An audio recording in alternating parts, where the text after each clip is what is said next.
by a Canadian individual inside a McDonald's outlet in Toronto has gone viral on social media, triggering widespread outrage. The incident, reportedly near the mobile order pickup counter, escalated from a verbal exchange to physical aggression. In the clip, a man in a Toronto Blue Jays jacket is seen confronting an Indian man and, without provocation, throwing his phone aside before grabbing the Indian man by the collar and accusing him of acting superior. Despite the aggression, the Indian man remained calm as staff and bystanders stepped in to defuse the situation. The intoxicated man continued to shout accusations before being escorted out. The video has sparked strong reactions online, with users condemning the attack and calling for action against such behavior. I have my colleague Aditya Vadhavan joining me with more details. Now, Aditya, before I came to work today, I did see this video, and this makes, as an Indian, it makes me really upset, because this man was clearly very, very racist in the video. And in fact, the Indian man did not respond to any of what this Canadian person was doing to him. What more details can you share with our viewers? Well, absolutely. Canada has a, Vaishali, to see, Canada has a history of, such a racist. And we have seen in the recent past how Indians have been facing such racial attacks in and around Canada. And not just Canada, even in countries like Australia, United States.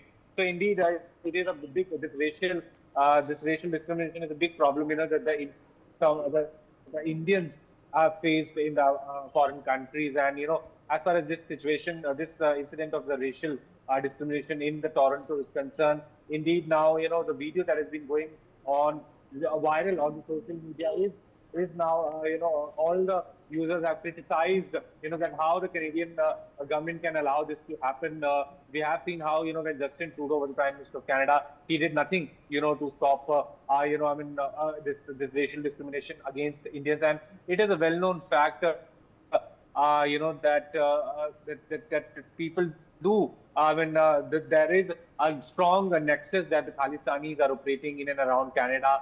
There has been no efforts by either the previous Canadian government or the current Canadian government, to crack down upon this fringe Khalistani element, because indirectly, there is, as per some report, there is a involvement of these Khalistani fringe elements, as far as also these racial attacks on Indians in Canada are concerned. And considering the fact, recently we have seen how India has also, when, Foreign Minister of Canada, Anita Anand, visited India, she said that, Canada is keen to bring back and establish healthy diplomatic relations with India. And India also, in turn, responded that there will be the diplomatic presence of the Canadian officials will be increased at the Canadian High Commission in New Delhi. So indeed, how are these things still? There are some conflicting issues, which still remain unsolved at the which the Canadian government is at the helm of the affair, and they are doing nothing to stop this. So indeed, this needs to be seen, how, because the investigation is undergoing as far as this racial attack on the Indian man in Toronto is concerned, and we could expect a major breakthrough regarding this. Aditya, we're showing screen grabs of this particular video to our viewers, and this clearly was an unprovoked attack. The man who is being attacked did not do anything. So viewers, this is of course very, very disturbing. Thank you, Aditya, for joining me with all those details. And now moving on. Now, a major accident occurred at Chunar railway station.